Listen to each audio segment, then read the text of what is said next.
As the husband, you are the Delaware of the relationship, which is that no one cares what you think.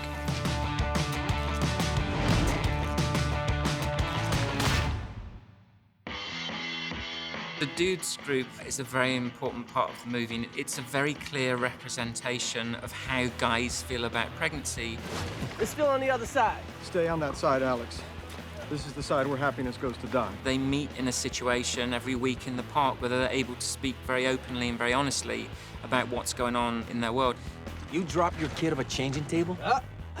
How is that even possible? The men's perspective on pregnancy to me is like they know psychologically that it's happening. They're sort of emotionally connected to it on one level, but then there's a whole other level that they're basically missing.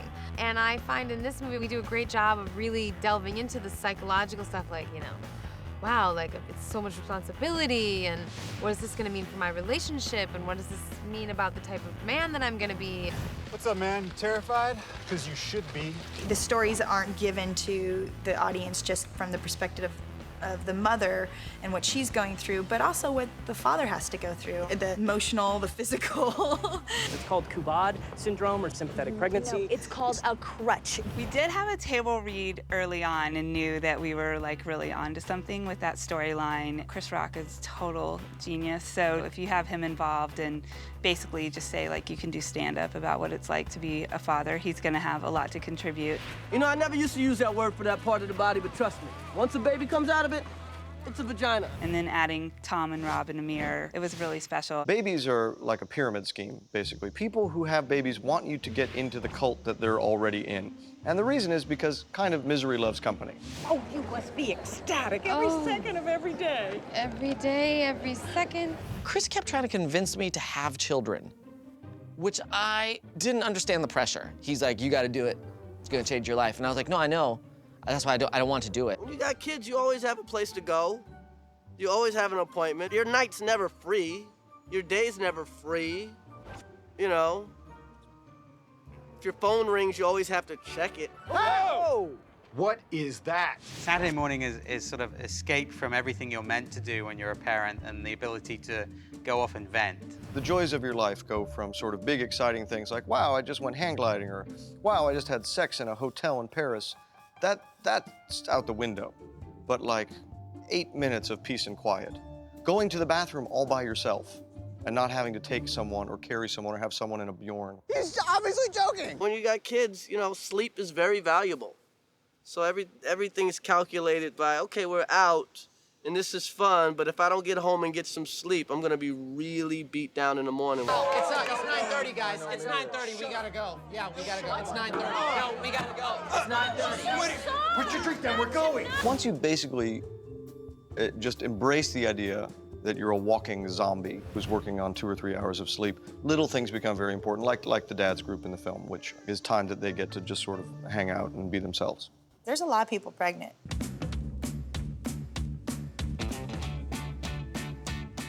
There's a lot of people pregnant, you know, and it's not just the woman who's going through it. So for a man to be able to see his side of the story represented, I think is really wonderful. When they said to me, Rob Hubel, do you want to go to Atlanta in August when it's 95? We're going to strap a crying human baby to your chest. You're going to be in the sunlight. Does that seem like a good idea? I said, hold on. Who's in this movie? Is J-Lo gonna be in this movie? Is Cameron Diaz gonna be in this movie? Is there a chance that I could end up with one of them? I'm in. It's very fun because the actual group is made up of people who are actually dads, myself and Chris Rock. And then people who are not dads yet, Rob Hubel and Amir. And it's so interesting because if you watch me and Chris Rock, who have kids, we are so relaxed with the kids. And Amir and Rob are like, dude, oh my God, let's be so careful and like, don't, you know. And it's like, oh, please, once you've been a parent for a little while, it's like, eat stuff off the floor, it's fine. There's 7 babies in our scene, which means that because of the twins and triplets that you need to shoot a movie, there's about 25 babies around at all times. It has absolutely convinced me that I am not ready to have kids anytime soon. Dude, you're gonna be fine. You just gotta get over your fear of babies. They can smell fear. They have sharp teeth. They have little claws. People say they're fingernails. They're claws. And they're at that age where they're so curious, they want to grab everything. They want to grab your lip, grab your nostril, and pull it out. That's not cute. It's annoying. And you know what? Here's something else. Learn to use a toilet. I've been directing probably close to 20 years now, and I've made films with babies and children, but I have to say, on paper, the 4 or 5 day shoot that we had in the park in particular was pretty scary. It's much more common than you think, but you know what? Rule number 2, We don't judge. no judging. There's no trick to working with babies. Right up until about 2, they're great. And then at 2, you have entered a perfect storm of all of the worst things in the entire world. I held on to this little child that did not belong to me during the movie. She was adorable, and then when she wasn't adorable, I got to give her away, so it was great. 1, 2, 3, 4. A lot of the movie, we have babies strapped to our chest, which is not how babies like to be carried in the wild. Or if you do that, they should be naked so that they're cool, you know, and there's a breeze. These babies are dressed in their fall attire, and it's August in Atlanta. Those are cicadas. That's a bug that means it's very hot. The big babies will just kick you in the balls all day long. It's just horrible. It's literally the worst thing you can imagine. Animals are far easier to work with. Animals you can train. The scenes that we shot in the park with the dudes, they were very intense, and we had an awful lot of work to do during those days. But what I really enjoyed seeing was each of them trying to outdo the other one and come up with the funniest lines. Yeah, Kirk is always like, Amir, you think you can maybe shut up and let Tom and Rob be funny?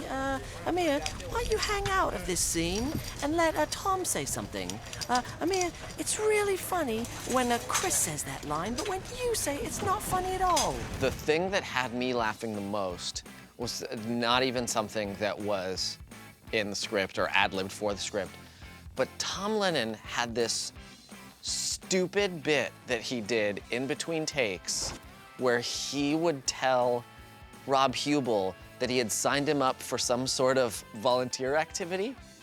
Every single time we cut, Tom Lennon would go, listen, Rob, at lunch, we're gonna go, there's an old folks home, and what they are excited about is, and Rob would be like, I'm not interested, I don't wanna do this. He's like, no, hear me out, Rob. They are very interested in the Civil War.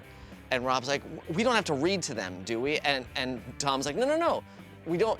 They are going to read to us about the Civil War. This would go on all day long, all day long. I'm glad it's a funny bunch, because every other aspect of shooting these scenes is almost impossible. You gotta learn to lighten up, or it's gonna be a hell of a long day.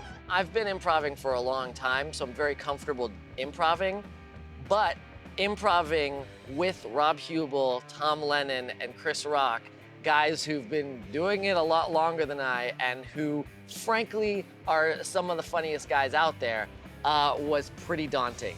Myself and Tom and Chris and those guys, like, that's really what we're here for, is to say, well, what else? Here's another joke, and here's another joke. Oh, you don't like that one? How about this one? You don't like that one? Here's another one. My vagina seats 7 comfortably. My vagina gets 38 miles to the gallon. It's a hybrid. Chris has this line in the movie, and it describes me in the movie. No such thing as ready. You just jump on a moving train and try not to die. There's something about Chris. It's a sort of an adorable, endearing, lovable dadness in his character. Really?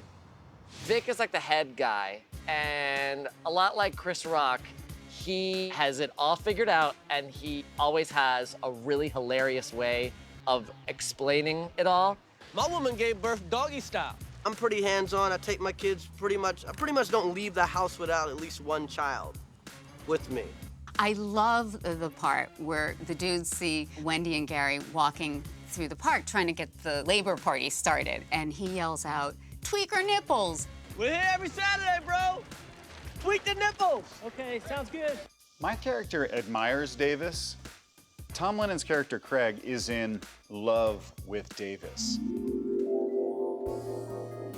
I will Freaky Friday with you anytime. Yeah.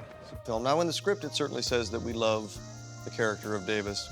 When you are around Joe, the actor, even as a man, he's impossible to resist. He's literally the sexiest man you'll ever see in your entire life. I honestly don't feel like when you look at me and Joe next to each other, we don't even seem like we're of the same species.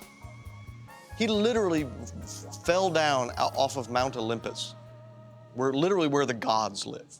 It's as close to knowing the statue of David as you're gonna come in your normal life. Davis, we are very, very psyched to have you. So psyched. Bam! For me personally, filming this with all of these babies, it has been a real eye-opener about whether or not I even want to have kids, because now I don't think I do, because they will not stop crying. There is one real thing I think that no one can prepare you for when you have a baby that I've found to be true, which is it's always a little bit more fun than it is work. It's always a lot of work, but it's always slightly more fun than it is work. What no one can prepare you for is how much you will like your baby. I love my baby so much, I worry I'm gonna eat him. I'm not a dad.